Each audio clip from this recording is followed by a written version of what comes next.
नमस्कार दोस्तों finally RRB group D का ऑफिशियल नोटिफिकेशन आ गया है जिसका हम सबको बेसब्री से इंतजार था। हालांकि इसमें वैकेंसी बहुत कम है as compare to previous vacancy जो 2019 में आई थी, बहुत कम है। पर हमें तैयारी करनी है, ठीक है। और आरआरबी ग्रुप डी की जितनी जिन चीज़ों के ऊपर ही बात हो रही थी कि इसके 2 लेवल होंगे सीबीटी के और एजुकेशन क्वालिफिकेशन में आईटीआई चाहिए होगा, उन सारी चीज़ों का आज क्लैरिफिकेशन जो है इस नोटिफिकेशन से मिल जाएगा। तो चलिए जानते हैं, एक एक चीज़ को डिटेल में जानेंगे, अच्छे से जानेंगे ताकि आप अपने फॉर्म को अच्छे से फिल कर पाए और उसके बाद भी अगर आपको प्रॉब्लम आती है तो आप मेरे साथ जुड़े हुए, मैं आपकी हेल्प करूंगा, ठीक है। लेकिन उससे पहले आपको मैं बता दूं कि अगर आप तैयारी करना चाहते हैं किसी भी रेलवे के एग्जाम की तो आप किरण पब्लिकेशंस की इन बुक्स को फॉलो कर सकते हैं। सिलेबस सबका लगभग सेम होता है, बस आपको अच्छे से तैयारी करनी है मैथ्स की, रीजनिंग की और जीके और जनरल अवेयरनेस और जनरल साइंस की, ठीक है। तो आप मैथ्स के लिए इस बुक को ले सकते हैं जिसके अंदर आपको 10,000 से ज्यादा प्रीवियस ईयर क्वेश्चंस मिल जाएंगे जो आपको चैप्टर वाइज और टाइप वाइज दोनों तरह से मिल जाएंगे। इसी तरह से आप सामान्य ज्ञान की और सामान्य जानकारी की इस बुक को ले सकते हैं, ठीक है। और इसी तरह से आप रीजनिंग के लिए इस बुक को ले सकते हैं। 8700 से ज्यादा आपको क्वेश्चन मिल जाएंगे जो टीसीएस के पहले पूछे गए हैं प्रीवियस ईयर के अंदर। क्लियर हुआ। और इस तरह से अगर आप स्पेशली ग्रुप डी के लिए लेना चाहते हैं तो आप इस बुक को ले सकते हैं। 2022 में जितने भी ग्रुप डी के एग्जाम हुए थे सब सेट्स इसके अंदर दिए हुए हैं, 40 से ज्यादा सेट्स। और अगर आप वन लाइनर की फॉर्म में पढ़ना चाहते हैं सामान्य ज्ञान को, जनरल साइंस को, तो आप इस बुक को फॉलो कर सकते हैं। और अगर आप year wise, set wise, chapter wise इस तरह से देखना चाहते हैं तो आप इस बुक को फॉलो कर सकते हैं। काफी बेहतरीन बुक्स है और आपने देखा होगा कि हर टॉपर इनको रेकमेंड भी करते हैं, ठीक है। तो आप इन बुक्स को ले सकते हैं। 3 बुक तो आपके पास होनी जरूरी है। तो अगर आप मेरे साथ जुड़े हो तो आपके पास होगी, मैंने कई बार बताया है, और नहीं है तो नीचे डिस्क्रिप्शन में अभी आपको लिंक मिल जाएगा, जाकर परचेस कर लेना, ठीक है। बाकी बात करते हैं अपनी वीडियो के ऊपर। एक एक चीज को अच्छे से समझेंगे, डिटेल में समझेंगे। वीडियो को पूरा देखना तभी चीजों को समझ पाओगे, अदरवाइज गलती कर लोगे और अपना कैंडिडेचर आप रिजेक्ट करवा लोगे, ठीक है। पहली बात करते हैं एप्लीकेशन फॉर्म कब से स्टार्ट होगा। 23 तारीख से फॉर्म फिलअप स्टार्ट हो जाएगा, ठीक है। 23 तारीख से 1 महीने तक चलेगा, मतलब 22 फरवरी तक आप फॉर्म को फिल कर सकते हैं। और उसके बाद 2 दिन तक आपको टाइम दिया जाएगा ऑनलाइन अगर आप पेमेंट करना चाहते हैं, 23 और 24 फरवरी को। उसके बाद अगर आपको लगता है आपके फॉर्म में कुछ गड़बड़ हो गई, आपको मॉडिफाई करना है, तो मॉडिफिकेशन के लिए भी आपको जो है प्रॉपर टाइम दिया जाएगा। आप 25 फरवरी से लेकर के 6 मार्च तक अपने फॉर्म के अंदर मॉडिफिकेशन भी कर सकते हैं, कुछ भी अगर मॉडिफिकेशन करना है, ठीक है। जरूरी चीजों के ऊपर बात करेंगे यहां पर, ठीक है। एनेक्सर ए के अंदर आपको जो है, जो आपकी मेडिकल स्टैंडर्ड है और क्वालिफिकेशन है, उन सब चीजों के बारे में दिया हुआ है, वो भी हम देखेंगे। और एनेक्सर बी के अंदर आपको वैकेंसीज दी हुई है कि किस जोन में कितनी वैकेंसीज है, कितनी कैटेगरी की वैकेंसीज है, ठीक है। उन सब चीजों के बारे में बात करेंगे। एज अगर हम देखें तो एज आपकी 36 साल तक अगर आप हो जनरल से तो आप फॉर्म को फिल कर सकते हो। बेसिकली रेलवे के जो एप्लीकेशन फॉर्म होते हैं उनमें 33 साल तक होती है, 33, लेकिन 36 इसलिए दिया जा रहा है क्योंकि 2020 में जो कोविड आया था उसकी वजह से काफी चीजें खराब हुई थी, तो उसकी वजह से 3 साल का रिलैक्सेशन दिया गया है, ठीक है। और वैकेंसीज कितनी है, 32,438 वैकेंसीज है। क्लियर हुआ। चलो आगे बढ़ते हैं। सारी इंपॉर्टेंट चीजों के ऊपर बात करूंगा, तो सारी चीजों को अच्छे से देख लेना, समझ लेना। वेटिंग, और जो जिन बच्चों का जो रिजल्ट है वो अगर 22 फरवरी को फॉर्म फिलअप बंद हो जाएगा, उसके बाद अगर किसी का रिजल्ट डिक्लेयर होता है फाइनल, ठीक है, जो एजुकेशन क्वालिफिकेशन चाहिए उसका रिजल्ट, तो आप फॉर्म को नहीं, आपका कंसीडर नहीं किया जाएगा। आपका जो रिजल्ट है फाइनल रिजल्ट, मान लो 10th के बेस पे आप फॉर्म फिल कर रहे हो, तो 10th का जो रिजल्ट है आपका 22 फरवरी से पहले आ जाना चाहिए, ठीक है। 22 फरवरी के बाद आएगा तो उनका कंसीडर नहीं किया जाएगा। क्लियर हुआ। आपको फेक वेबसाइट से बच के रहना है, जो जॉब रैकेटर्स, मतलब जो जॉब का जो धंधा करते हैं, इस तरह की जो फ्रॉड चीजें करते हैं, उनसे आपको बच के रहना है बहुत ध्यान से, ठीक है। ऐसे फ्रॉड काफी बच्चों के साथ हो जाते हैं। आपको अपना मोबाइल नंबर और अपनी जो ईमेल आईडी है वो एक ही रखनी है। फॉर्म फिल करते टाइम आप जो भरोगे ना, मोबाइल नंबर भी और ईमेल आईडी भी, जब तक ये रिक्रूटमेंट प्रोसेस पूरा नहीं होता आपको सेम मोबाइल नंबर और सेम ईमेल आईडी ही यूज करने हैं। सारे अपडेट्स आपके उसी के ऊपर आएंगे। कई बार क्या होता है कि हम अपना मोबाइल नंबर चेंज कर लेते हैं, ईमेल आईडी चेंज कर लेते हैं और हमें अपडेट्स नहीं मिल पाते, तो इस चीज का ध्यान रखना। क्लियर हुआ।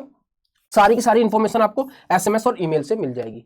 आपका सीबीटी 1 का एडमिट कार्ड, सीबीटी 2 का एडमिट कार्ड, जो भी इनको इन्फॉर्मेशन देनी होगी सब यहाँ पर आपको मिल जाएगी। क्लियर हुआ। उसके बाद अगर हम आगे चले, जो चीजें इंपॉर्टेंट है उस पर मैंने यहाँ पर रेक्टेंगल बनाया हुआ, उन्हीं चीजों को हम डिस्कस करेंगे और आपके सारे डाउट जो है क्लियर हो जाएंगे।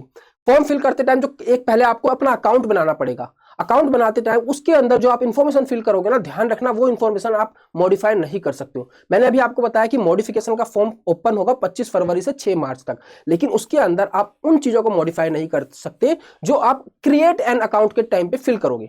क्रिएट एन अकाउंट के टाइम पे आप क्या क्या फिल करोगे, आप अपना मोबाइल नंबर फिल करोगे, चेंज नहीं कर सकते इसको आगे, ईमेल आईडी फिल करोगे, और तीसरी चीज होती है कि इसके अंदर आपको जोन फिल करना होता है, ठीक है। तो देखोगे यहाँ पे चूजन रेलवे, तो जो भी आपने जोन फिल किया, मुंबई फिल किया, कोलकाता फिल किया, चंडीगढ़ फिल किया, आप उसको दोबारा मॉडिफाई नहीं कर सकते। ये चीज बच्चों ने मुझसे बहुत पूछी थी कि सर हम जोन चेंज कर सकते हैं आरआरबी जेई के टाइम पे, एनटीपीसी के टाइम पे। तो अभी मैं आपको बता रहा हूं कि जोन बड़ा सोच समझ के भरना। मैं और वीडियो लेकर आऊंगा, आपको बताऊंगा कहां से फिल करना है, क्या पोस्ट प्रेफरेंस रखनी है, लेकिन थोड़ा सब्र रखना, जल्दीबाजी में फॉर्म मत फिल करना। अभी थोड़े दिन अच्छे से नोटिफिकेशन को पढ़ो, 5-6 दिन, हफ्ते भर, उसके बाद फॉर्म को फिल करना। क्लियर हुआ? तो यहां पर सारी चीजें वही लिखी हुई है। दूसरा, अगर आप फॉर्म में मॉडिफिकेशन करते हो तो आपको 250 रुपए का देने पड़ेंगे। तो पहले ही फॉर्म को अच्छे से भरना कि फॉर्म मॉडिफाई ना करना पड़े, अदरवाइज आपको 250 रुपए की पेमेंट करनी पड़ेगी। क्लियर हुआ? ये हेल्पलाइन नंबर दिया हुआ है, अगर आपको कोई भी डाउट आता है तो आप यहाँ पे मेल करके और उनको फोन करके 10 बजे से लेकर शाम को 5 बजे तक किसी भी वर्किंग डे में आप पूछ सकते हैं उनसे। क्लियर हुआ? चलो अब बात करते हैं स्टेजेस ऑफ एग्जाम्स की। ठीक है, स्टेजेस ऑफ एग्जाम बात चल रही थी कि 2 स्टेजेस में होगा इस बार एग्जाम। नहीं, ऐसा नहीं है, आपका सिंगल स्टेज सीबीटी ही होगा। उसके बाद आपका फिजिकल एफिशिएंसी टेस्ट होगा, फिर आपका डॉक्यूमेंट वेरिफिकेशन होगा और फिर आपका मेडिकल एग्जामिनेशन होगा। मतलब रिटर्न पेपर जो तो आपका जो सीबीटी है वो एक ही होगा, उसके बाद आपका फिजिकल और मेडिकल और डॉक्यूमेंट वेरिफिकेशन होगा। क्लियर हुआ? सब चीजों के ऊपर बात करेंगे। सीबीटी में क्या सिलेबस रहेगा, कितने कितने क्वेश्चंस किस किस सब्जेक्ट के आएंगे, और फिजिकल एफिशिएंसी टेस्ट में कैसे होगा, मेडिकल वगैरह सब चीजों के ऊपर बात करेंगे। ठीक है, बात करेंगे तो पीईटी, अगर आप सीबीटी क्लियर करते हो, कंप्यूटर बेस्ड टेस्ट क्लियर करते हो, तो फिजिकल एफिशिएंसी टेस्ट के लिए कितने बच्चों को बुलाया जाएगा? तो 3 गुना बच्चों को बुलाया जाएगा। जैसे 32,000 वैकेंसीज है तो लगभग 96,000 या 1 लाख के आसपास बच्चों को फिजिकल एफिशिएंसी टेस्ट के लिए शॉर्टलिस्ट किया जाएगा। उसके बाद जब आपका मेडिकल और डॉक्यूमेंट वेरिफिकेशन होगा, उसके अंदर उतने ही बच्चे बुलाए जाएंगे जितने बच्चों की वैकेंसीज आई है। समझे आप? सीबीटी 1 के बाद 1 लाख बच्चों को शॉर्टलिस्ट किया जाएगा फिजिकल एफिशिएंसी टेस्ट के लिए, और फिजिकल एफिशिएंसी टेस्ट के बाद उसमें से सिर्फ 32,000 जितनी वैकेंसी है उतने ही बच्चों को आगे भेजा जाएगा मेडिकल और डॉक्यूमेंट वेरिफिकेशन के लिए। क्लियर हो गई? इस चीज को अच्छे से ध्यान रखना। बाकी 1/3 आपकी नेगेटिव मार्किंग रहेगी सीबीटी के अंदर, इसके ऊपर आगे भी बात कर लेंगे। यहाँ पर कुछ इतना इंपॉर्टेंट है नहीं, लेकिन आपको अच्छे से पढ़ना है खुद। मैं ये डिटेल नोटिफिकेशन अपने टेलीग्राम चैनल पर डाल दूंगा, जाकर डाउनलोड कर लेना और उसको अच्छे से पढ़ लेना। क्लियर हुआ? Preference for post and railway unit. ठीक है, जो आपकी पोस्ट की प्रेफरेंस रहेगी उसके ऊपर मैं वीडियो बनाऊंगा, तो आपको बताऊंगा कि कौन सी पोस्ट अच्छी है हर चीज, हर पर्सपेक्टिव से। ठीक है, कि आपका जॉब जो है ज्यादा हार्ड वर्क तो नहीं है, वहां पे वर्कलोड कैसा है, दूसरा प्रमोशन कैसे है, इन सारी चीजों को कंसीडर करके आपकी मैं पोस्ट प्रेफरेंस बनाऊंगा। आप उसको वीडियो को देख लेना, आप पोस्ट प्रेफरेंस अच्छे से फिल कर पाओगे। पोस्ट प्रेफरेंस आपको फॉर्म फिल करते टाइम ही फिल करनी है। क्लियर हुआ? और कुछ यहाँ पे इंपॉर्टेंट नहीं है। चलो आगे बढ़ते हैं। फ्री ट्रेन ट्रैवल फैसिलिटी, जो एससी और एसटी कैंडिडेट्स हैं वो ट्रैवल कर सकते हैं, अपना एग्जाम देने जब जाएंगे तो वो फ्री में ट्रैवल कर सकते हैं। उनको रेलवे इस चीज के लिए आपको एडमिट कार्ड लेके जाना है और अपना जो 10th या 12th का जो सर्टिफिकेट है वो लेके जाना है, आप उसको दिखा सकते हो टीटी को, और आप फ्री में ट्रैवल कर सकते हो। उसके लिए आपको यस फिल करना है। जब आप फॉर्म फिल करोगे वहां पे वो कुछ पूछेगा इससे रिलेटेड, फ्री ट्रैवल पास से रिलेटेड, आपको वहां पे यस फिल करना है। और ध्यान रखना इसका मिस यूज मत करना कि किसी और के नाम पे कोई और ट्रैवल कर रहा है। इस चीज से आपको बहुत बड़ी दिक्कत हो सकती है, क्योंकि रेलवे इस चीज को बिल्कुल भी माफ नहीं करता है किसी के पास के ऊपर कोई दूसरा बंदा ट्रैवल कर रहा है। अगर हमारे पास के ऊपर कोई दूसरा बंदा ट्रैवल करेगा ना, हमारी नौकरी चली जाएगी। क्लियर हुआ? तो इसके अंदर आपको भी दिक्कत हो सकती है। आपको फ्यूचर एग्जामिनेशन से भी बाहर किया जा सकता है और उस वाले एग्जाम से तो बाहर किया ही जाएगा।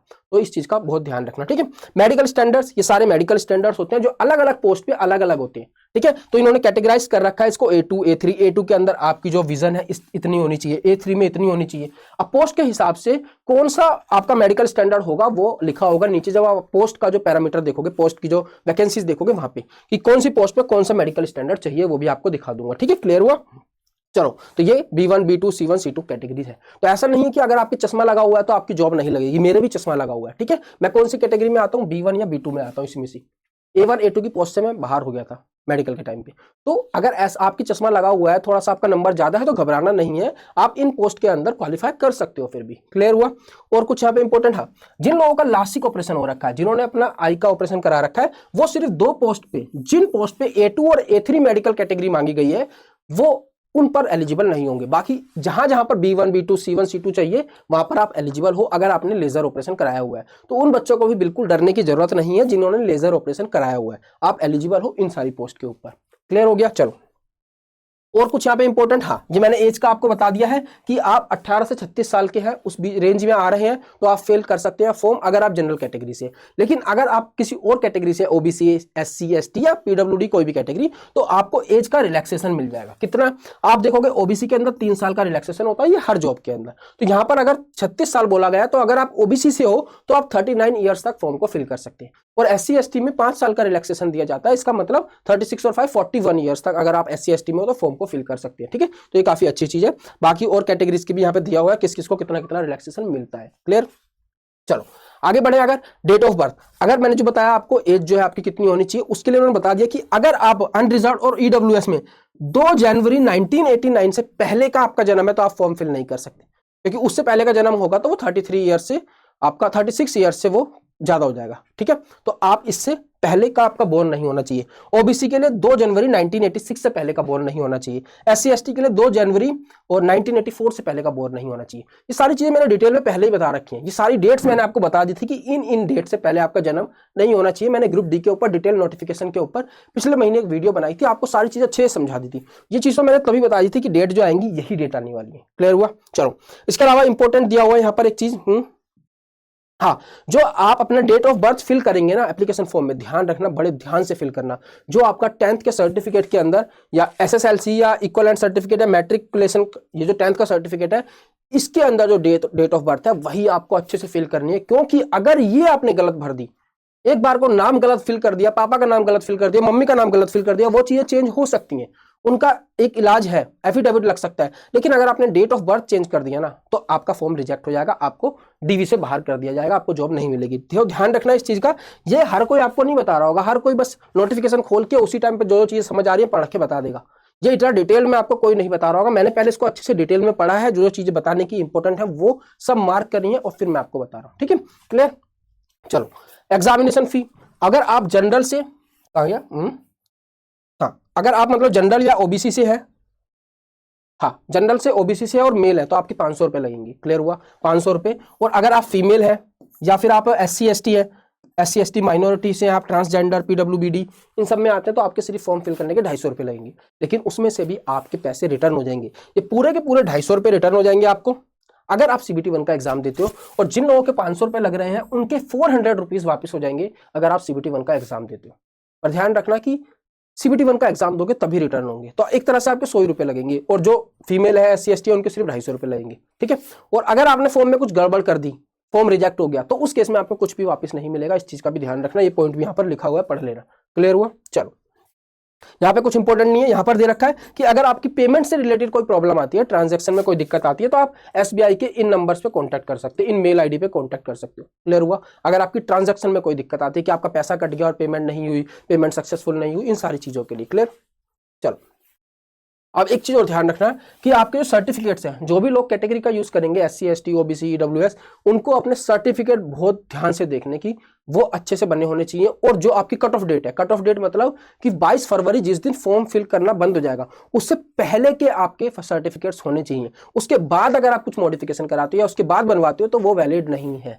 क्लियर हुआ? तो इन सब चीजों के बारे में मैंने पहले अच्छे से बात की हुई है। रेलवे में OBC सर्टिफिकेट या SC ST सर्टिफिकेट किस तरह के चाहिए होते हैं। मैं DV से बाहर हुआ था, फिर बाद में चीजें उसका सॉल्यूशन हो गया था कुछ, लेकिन मेरा OBC सर्टिफिकेट क्यों मैं बाहर हुआ था उन सब चीजों के ऊपर वीडियो बनाई हुई है, आप देख लेना जाकर, ठीक है।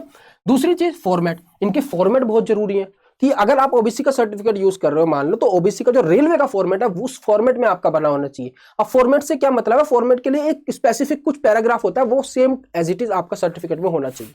क्लियर हुआ? मैंने इस चीज को आपको दिखाया हुआ है कि मेरा रिजेक्ट हुआ था क्योंकि मेरा रेलवे फॉर्मेट में नहीं था, फिर मैं रेलवे के फॉर्मेट में OBC सर्टिफिकेट बनवा के ले गया था। क्लियर?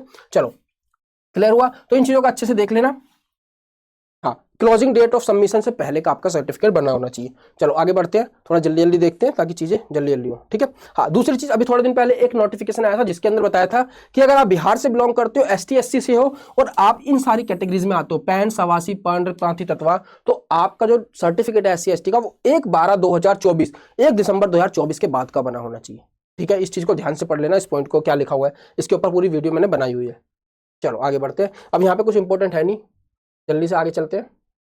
हाँ, अब आती है हमारी कंप्यूटर बेस्ड टेस्ट, जो रिक्रूटमेंट प्रोसेस है उसमें क्या होगा। मैंने बताया 4 स्टेजेस रहेंगी। पहला आपका CBT होगा, फिर फिजिकल एफिशिएंसी टेस्ट, फिर DV, फिर मेडिकल, ठीक है। अब आपका जो कंप्यूटर बेस्ड टेस्ट होगा उसके अंदर आपका 90 मिनट का पेपर होगा, 90 मिनट्स का, जिसके अंदर आपको 100 क्वेश्चंस करने होंगे। उन 100 क्वेश्चंस में 25 क्वेश्चन जनरल साइंस के, 25 क्वेश्चन मैथमेटिक्स के, 30 क्वेश्चन जनरल इंटेलिजेंस के और करंट अफेयर्स के, और जनरल अवेयरनेस के 20 क्वेश्चन होंगे। तो हर रेलवे का लगभग यही सिलेबस रहता है, रेलवे के किसी भी एग्जाम में, ठीक है। नॉन टेक्निकल सिलेबस यही होता है, एक बार अच्छे से करोगे सारे एग्जाम निकाल दोगे। क्लियर हुआ? क्वेश्चन के टाइप और सिलेबस यहाँ पे दिया हुआ है, मैथमेटिक्स का सिलेबस, जनरल इंटेलिजेंस रीजनिंग का सिलेबस, जनरल साइंस का, जनरल अवेयरनेस का सारा सिलेबस यहाँ पे दिया हुआ है, इसको पढ़ लेना। क्लियर हुआ? फिजिकल एफिशिएंसी टेस्ट के अंदर ध्यान रखना कि आपका फिजिकल एफिशिएंसी टेस्ट के अंदर 2 स्टेजेस होते हैं। पहले बात करते हैं मेल के लिए। मेल को क्या करना है? 35 किलोग्राम का वजन उठा करके 100 मीटर भागना है 2 मिनट के अंदर। और यही चीज अगर फीमेल्स के लिए देखें तो उनको 20 किलोग्राम का वजन उठा के 100 मीटर भागना 2 मिनट के अंदर। अगर आप इसके अंदर पास होते हो तो ध्यान रखना, यहाँ पे लिखा हुआ है कि अगर आप पहले टेस्ट में पास होते हो, ठीक है, वजन क्या उठाना है आपको, एक सैंड का, एक रेत भरा हुआ बैग उठाना है, ठीक है, उसको उठाकर वेस्ट की हाइट तक, ठीक है, कमर की हाइट तक उठा के आपको बिना गिराए उसको 200 मीटर 100 मीटर तक आपको जाना है। क्लियर हुआ? और इसी तरह से फिर अगर ये पास कर लिया आपने तो दूसरा टेस्ट होगा जिसके अंदर मेल्स को 1 किलोमीटर भागना है 4 मिनट 15 सेकंड में, एक ही चांस मिलेगा। क्लियर हुआ? और फीमेल्स को 1 किलोमीटर भागना 5 मिनट 40 सेकंड में। तो ये काफी इंपॉर्टेंट है। यहां पर 1 लाख बच्चे देंगे इसको और उसके अंदर से कम आपके 67,000 बच्चे बाहर हो जाएंगे, सिर्फ 32,000 बच्चे ही आगे जाएंगे। क्लियर हुआ? तो ये भी काफी इंपॉर्टेंट है। चलो आगे बढ़े। उसके बाद जो डीवी होगा आपका, डीवी के लिए मैंने बताया ना, पहले 1 लाख बच्चों का होगा फिजिकल एफिशिएंसी टेस्ट, उसके बाद सिर्फ जितनी वैकेंसी है उतने ही बच्चों को आगे भेजा जाएगा डीवी के लिए। और डीवी के बाद क्या होता है, डीवी और एक और चीज ना, ये फिजिकल एफिशिएंसी टेस्ट, डीवी और मेडिकल, ठीक है, इन चीजों के लिए सिर्फ उतने बच्चे भेजे जाएंगे जितने वैकेंसीज है। नॉर्मलाइजेशन ऑफ मार्क्स के अंदर अलग अलग शिफ्ट में होता है, आपको पता है, इसके अंदर बहुत बच्चे फिल करते हैं, एक शिफ्ट में कराना पॉसिबल नहीं है, सब अलग अलग शिफ्ट में होता है, तो उन सबको एक बराबर पे लाने के लिए नॉर्मलाइजेशन किया जाता है। क्लियर? चलो आगे बढ़ते हैं। अब इसके अंदर लगभग ये हमारा हो ही गया, ये सारी आरआरबी की डिटेल्स है, मतलब उनकी वेबसाइट कह रहा हूं, उनकी ईमेल आईडी और दूसरा वेबसाइट्स और दूसरा उनका फोन नंबर यहाँ पे गिवन है, सारी जोन का। आप यहाँ पर इनसे कॉन्टैक्ट कर सकते हो जिस भी जोन से आप फिल कर रहे हो और आपको कोई प्रॉब्लम आती है। क्लियर हुआ? चलो और देखें, अगर हम इसके अंदर देखो, ये आ गए आपके सर्टिफिकेट के फॉर्मेट, तो इन फॉर्मेट्स को अच्छे से देख लेना, ओबीसी एससी एसटी ईडब्ल्यूएस के उसी फॉर्मेट में अपने सर्टिफिकेट को बनवा लेना अगर नहीं है तो। क्लियर हुआ? ये बहुत इंपॉर्टेंट पॉइंट है, कोई नहीं बताएगा आपको। ये देखो ओबीसी एनसीएल सर्टिफिकेट का दिया हुआ है, ठीक है। ये सारी डॉक्यूमेंट वेरिफिकेशन के टाइम पे जरूरत पड़ती है इनकी, ठीक है, एक डिक्लेरेशन चाहिए होता है, ये सब डीवी के टाइम पे पड़ेगी जरूरत, तो ये सब चीज आप देख लेना। इसके बाद अगर हम बाकी वैकेंसीज की बात करें तो वैकेंसीज, हाँ ये चीज एजुकेशन क्वालिफिकेशन, ठीक है, एजुकेशन क्वालिफिकेशन में आप यहाँ पे देखो, इस चीज को अच्छे से देखो, यहाँ पे क्लियरली लिखा हुआ है या तो आपके पास 10th होनी चाहिए या फिर आईटीआई होगी तो भी चलेगा। ऐसा नहीं है कि आईटीआई कंपलसरी है, अगर आपने सिर्फ 10th पास की हुई है तो भी आप फॉर्म फिल कर सकते हैं, आईटीआई करी हुई है तो भी फिल कर सकते हैं, इनके इक्विवेलेंट कुछ भी किया हुआ है तो भी फिल कर सकते हैं, और आपके पास अगर अप्रेंटिस सर्टिफिकेट है तो भी आप फॉर्म को फिल कर सकते हैं। ये सारी पोस्ट है, पोस्ट प्रेफरेंस अच्छे से फिल करना, उसके लिए मैं वीडियो जल्दी ही लेकर आऊंगा। क्लियर? और यहाँ पर दिया हुआ है आपको कौन कौन से डिपार्टमेंट में, जैसे assistant SNT signal and telecom, ये सिग्नल एंड टेलीकॉम डिपार्टमेंट में, असिस्टेंट वर्कशॉप मैकेनिकल, इस तरह से आपको डिपार्टमेंट दिया हुआ है, उनके सब डिपार्टमेंट दिए हुए हैं। ये मेडिकल कैटेगरीज दी हुई है, शुरू में मैंने बताया था मेडिकल कैटेगरीज, जैसे जिसका लेजर ऑपरेशन हुआ है तो वो C1 ये वाली कैटेगरी के लिए भी एलिजिबल है, इसके लिए भी एलिजिबल है, इसके लिए भी एलिजिबल है, इसके लिए भी एलिजिबल है, सबके लिए एलिजिबल है, ठीक है। तो वो सारी चीजें यहाँ पर दी हुई है। एज क्राइटेरिया हमने देख लिया, 36 साल तक होना चाहिए, तो यहाँ पर देख लेना, सारी चीजें वही लिखी हुई हैं। और फिर उसके बाद यहाँ पे डिटेल में बता रखे कि कौन से जोन के अंदर कितनी कितनी वैकेंसीज हैं। जैसे मुंबई जोन के अंदर आप देखोगे तो 4672 वैकेंसीज हैं, जयपुर के अंदर देखोगे तो आप 1433 वैकेंसीज हैं। तो आपको इन सारी चीजों का ध्यान रखना है और उसके हिसाब से डिसाइड करना है कौन से जोन से आपको फिल करना चाहिए फॉर्म। बाकी मैं आपकी गाइडेंस के लिए यहाँ पर हूँ, आपकी हेल्प करता रहूंगा। तो अगर आपको कोई भी डाउट आता है तो आप मेरे से जो है मैथ्स बाय रवि सर इस email maths by Ravi sir इस पे बात कर सकते हैं इंस्टाग्राम पे, और अनलर्निंग पाठशाला, अनलर्निंग जो मेरे चैनल का नाम है, इस नाम से टेलीग्राम चैनल ज्वाइन कर लेना, वहां पर आपको सारी अपडेट्स मिलती रहती है। इसका नोटिफिकेशन भी डाल दूंगा और वहां से आप डाउनलोड करके अच्छे से इसको डिटेल में पढ़ सकते हैं। बाकी कोई भी दिक्कत आए तो आप यहाँ पर पूछो, ठीक है। बाकी आपकी हेल्प के लिए यहाँ पर हूँ, कोई भी कभी भी किसी भी तरह की परेशानी आती है आपकी तैयारी के अंदर, आप एक बड़े भाई की तरह मेरे साथ बात कर सकते हैं, मुझसे पूछ सकते हैं। मिलता हूँ आपसे अगली वीडियो में। अगली वीडियो को ध्यान से देख लेना, ग्रुप डी से रिलेटेड आपको गाइड करता रहूंगा मैं, क्या आपकी पोस्ट प्रेफरेंस होनी चाहिए, क्या स्ट्रेटजी होनी चाहिए पढ़ाई की, किन बुक्स को फॉलो करना है। बस चैनल पर पहली बार आए तो चैनल को सब्सक्राइब करके जाना। धन्यवाद दोस्तों, जय हिंद।